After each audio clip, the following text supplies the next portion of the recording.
Selamat jumpa dalam Renungan Malam GKJ Semarang Timur, Senin 14 Februari 2022. Hari ini kita memasuki minggu ketiga di bulan Februari 2022. Adapun tema renungan kita adalah berbahagialah orang yang dipulihkan Tuhan. Baiklah, sebelum menerima berkat Tuhan, mari kita berdoa terlebih dahulu. Saya hantarkan. Segala puji dan syukur kami persembahkan dalam hadirat-Mu ya Allah, Bapa yang bertahta dalam kerajaan surga yang mulia. Allah yang senantiasa kami puji, kami sembah dalam nama Tuhan kami, Yesus Kristus. Terima kasih Tuhan atas penyertaan-Mu yang sempurna untuk setiap kami. Terima kasih atas kesehatan, keluarga, dan semua yang Tuhan izinkan ada pada kami. Sebelum mengistirahatkan badan kami hendak merenungkan firman-Mu. Kiranya Bapa berkenan melembutkan hati kami, membuka mata hati dan telinga kami, memberi kami hikmat marifat-Mu, sehingga kami boleh mengerti setiap firman yang akan kami terima. Bersabdalah, kami siap untuk mendengar. Di dalam nama Tuhan kami Yesus Kristus, kami berdoa. Amin. Sebagai landasan renungan kita pada malam hari ini, kita akan membaca dari kitab 2 Raja-Raja pasal yang ke-24 ayat 18 hingga pasal 25 ayat 21. Demikian firman Tuhan. Sedekia berumur 21 tahun pada waktu ia menjadi raja, dan 11 tahun lamanya ia memerintah di Yerusalem. Namun ibunya ialah Hamuta binti Yeremia dari Libna. Ia melakukan apa yang jahat di mata Tuhan, tepat seperti yang dilakukan Yoyakim. Sebab oleh karena murka Tuhanlah terjadi hal itu terhadap Yerusalem dan Yehuda, yakni bahwa ia sampai membuang mereka dari hadapannya. Sedekia memberontak terhadap Raja Babel.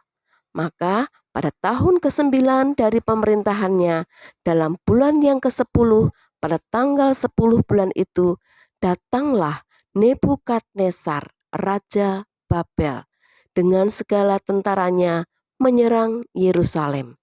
Ia berkemah mengepungnya dan mendirikan tembok pengepungan sekelilingnya. Demikianlah kota itu terkepung sampai tahun yang ke-11 zaman Raja Sedekia. Pada tanggal 9 bulan yang keempat, ketika kelaparan sudah merajalela di kota itu dan tidak ada lagi makanan pada rakyat negeri itu, maka dibelah oranglah tembok kota itu, dan semua tentara melarikan diri malam-malam melalui pintu gerbang antara kedua tembok yang ada di dekat taman raja. Sekalipun orang Kasdim mengepung kota sekeliling, mereka lari menuju ke arah Yordan. Tetapi tentara Kasdim mengejar raja dari belakang dan mencari dia di dataran Yeriko. Segala tentaranya telah berserak-serak meninggalkan dia. Mereka menangkap raja dan membawa dia kepada Raja Babel di Ribla, yang menjatuhkan hukuman atas dia. Orang yang menyembelih anak-anak Sedekia di depan matanya. Kemudian dibutakannya lah mata Sedekia. Lalu dia dibelenggu dengan rantai tembaga dan dibawa ke Babel. Dalam bulan yang kelima pada tanggal 7 bulan itu, itulah tahun ke-19 zaman Raja Nebukadnezar, Raja Babel. Datanglah Nebuzaradan, kepala pasukan pengawal, pegawai Raja Babel, ke Yerusalem. Ia membakar rumah Tuhan, rumah raja, dan semua rumah di Yerusalem. Semua rumah orang-orang besar dibakarnya dengan api. Tembok sekeliling kota Yerusalem dirobohkan oleh semua tentara Kasdim yang ada bersama-sama dengan kepala pasukan pengawal itu. Sisa-sisa rakyat yang masih tinggal di kota itu dan para pembelot yang menyerang ke pihak Raja Babel dan sisa-sisa khalayak ramai diangkut ke dalam pembuangan oleh Nebuzaradan, kepala pasukan pengawal itu. Hanya beberapa orang miskin dari negeri itu ditinggalkan oleh kepala pasukan pengawal itu untuk menjadi tukang-tukang kebun anggur dan peladang-peladang. Juga tiang-tiang tembaga yang ada di rumah Tuhan dan kereta penopang dan laut tembaga yang ada di rumah Tuhan dipecahkan oleh orang Kasdim dan tembaganya diangkut mereka ke Babel. Kuali-kuali, penyodok-penyodok, pisau-pisau, dan cawan-cawan, dan segala perkakas tembaga yang dipakai untuk menyelenggarakan kebaktian diambil mereka.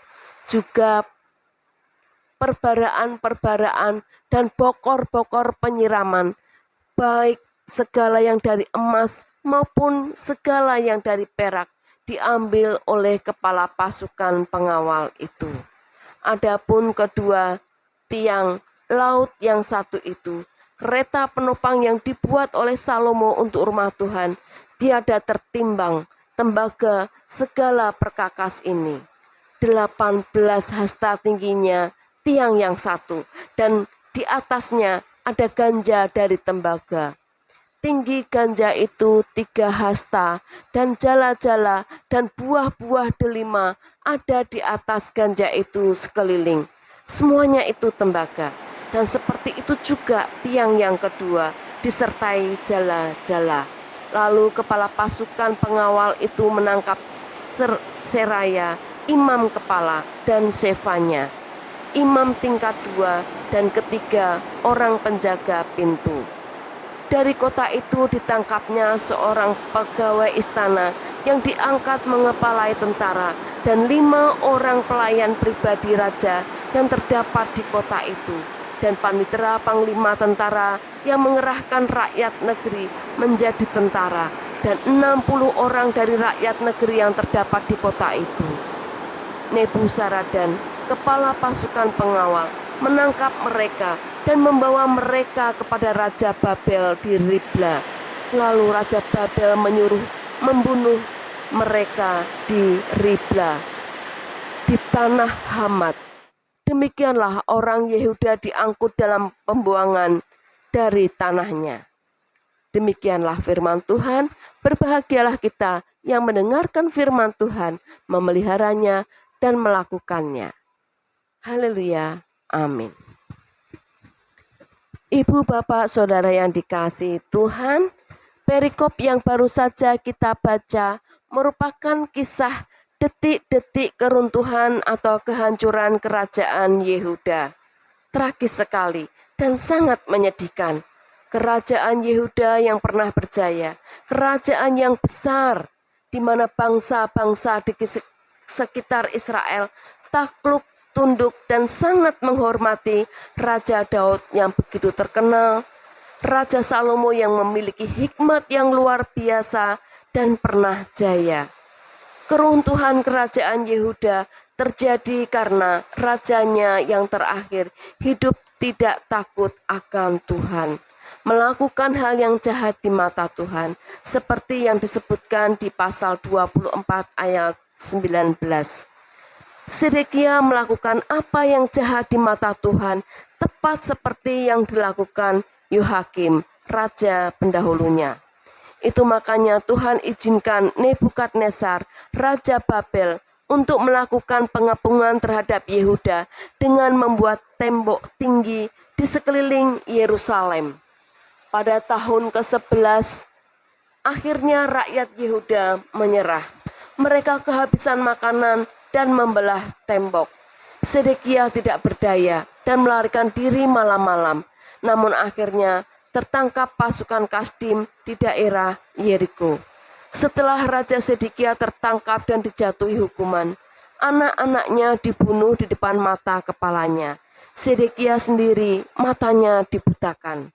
Hal yang menyedihkan lainnya adalah Nebuzaradan, kepala pasukan pengawal Raja Babel di Yerusalem, datang dan menghancurkan kota Yerusalem, membakar rumah Tuhan, rumah raja, dan segala rumah di Yerusalem.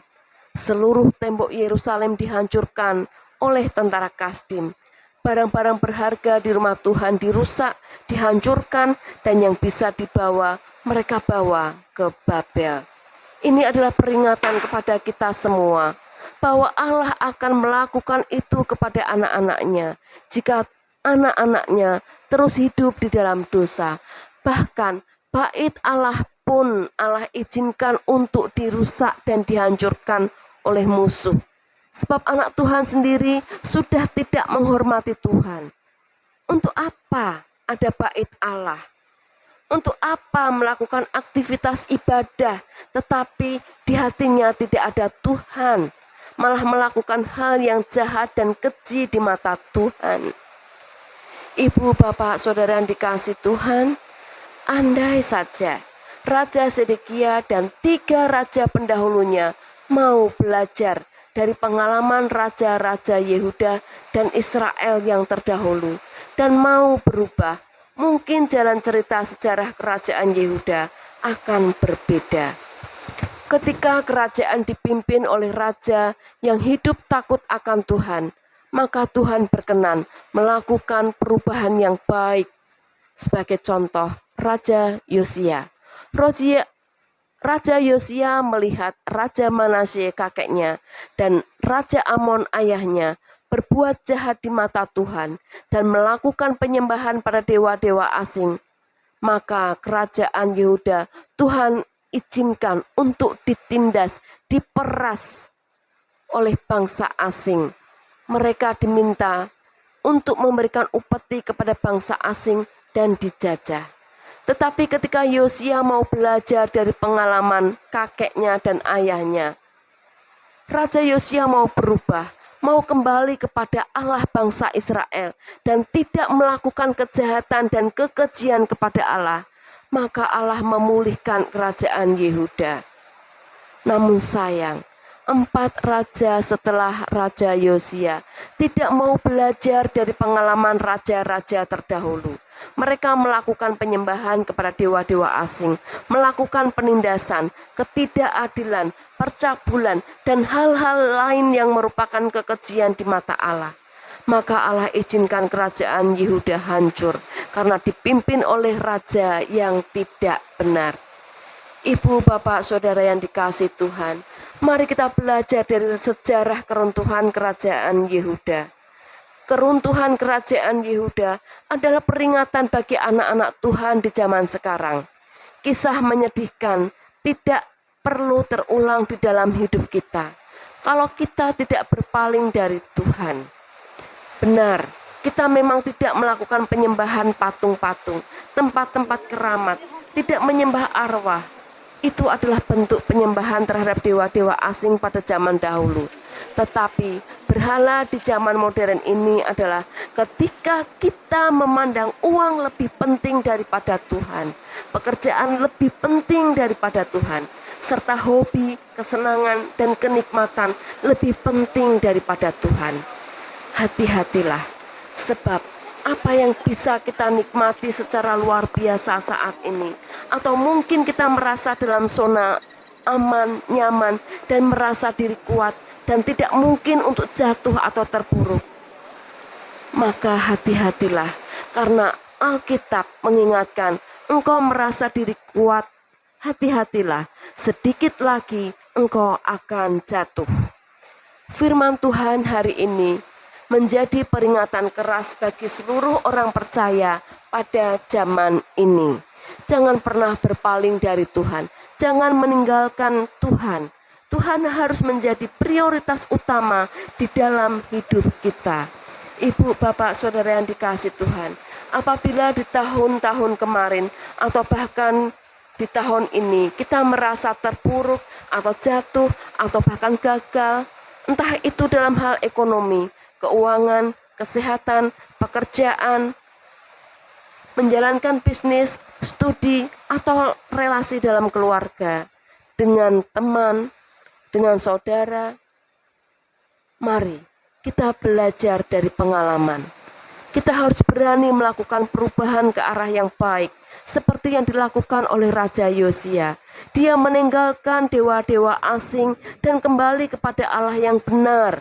Dia tidak mengikuti Manasya kakeknya dan Amon ayahnya yang melakukan kekejian kepada Tuhan.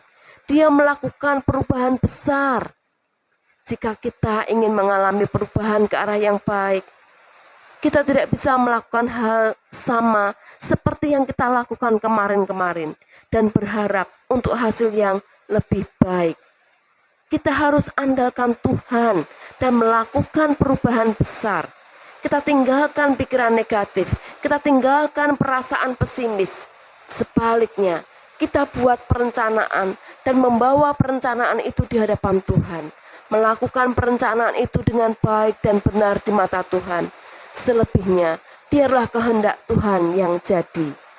Apakah kita ingin mengalami pemulihan seperti yang dialami Raja Yosia? Mari kita menempatkan Tuhan sebagai prioritas yang utama di dalam hidup kita. Mari kita melakukan lompatan atau perubahan besar di dalam hidup kita dan izinkan Tuhan berkarya di dalam hidup kita. Selamat menyambut pemulihan dari Tuhan. Tuhan memberkati kita. Mari kita berdoa. Belajar dari sejarah keruntuhan kerajaan Yehuda, kami mau berubah. Kami mau menempatkan Engkau ya Bapa sebagai prioritas utama di dalam hidup kami. Kami hendak menyenangkan hati-Mu dengan meninggalkan hal-hal yang tidak berkenan di hadapan-Mu. Kami hendak meninggalkan karakter yang tidak baik, tutur kata yang membunuh, pikiran yang negatif, dan merasa diri hebat. Karena Alkitab mengingatkan, hati-hatilah, sebentar lagi kamu akan jatuh. Bapa di surga, memang roh adalah penurut, tapi daging lemah. Karena itu, kami mohon belas kasih-Mu. Biarlah Roh Kudus yang memimpin hidup kami, menuntun dan menguatkan kami, sehingga kami bisa menjadi pribadi yang Bapa kehendaki. Bapa di surga, saat ini, malam ini, kami bersatu hati, berdoa untuk seluruh teman, sahabat, keluarga yang tengah sakit. Mari Bapa, biarlah tangan-Mu yang kudus menjamah mereka, menyembuhkan, menguatkan, dan menghibur hati mereka untuk tetap berpengharapan kepadamu. Demikian juga dengan keluarganya, beri kesehatan, kekuatan, ketabahan, dan penghiburan, sehingga mereka boleh merasakan kesempatan yang Tuhan beri untuk menyatakan kasih-Nya kepada keluarga yang dirawatnya. Kami bawa dalam doa Bapak Pendeta Nomolas Daryanto beserta Ibu, Bapak Pendeta Timotius beserta keluarga, seluruh majelis, komisi, dan keluarga, tenaga kantor dan koster beserta keluarga ke dalam tangan kuasa-Mu. Kami mengucap syukur atas segala berkat yang telah Tuhan limpahkan dan berkat-berkat yang telah Tuhan persiapkan bagi mereka semua. Hikmat dan damai sejahtera dari Allah Bapa senantiasa menyertai. Kami juga berdoa untuk setiap keluarga, biarlah kasih-Mu yang senantiasa memimpin keluarga-keluarga kami.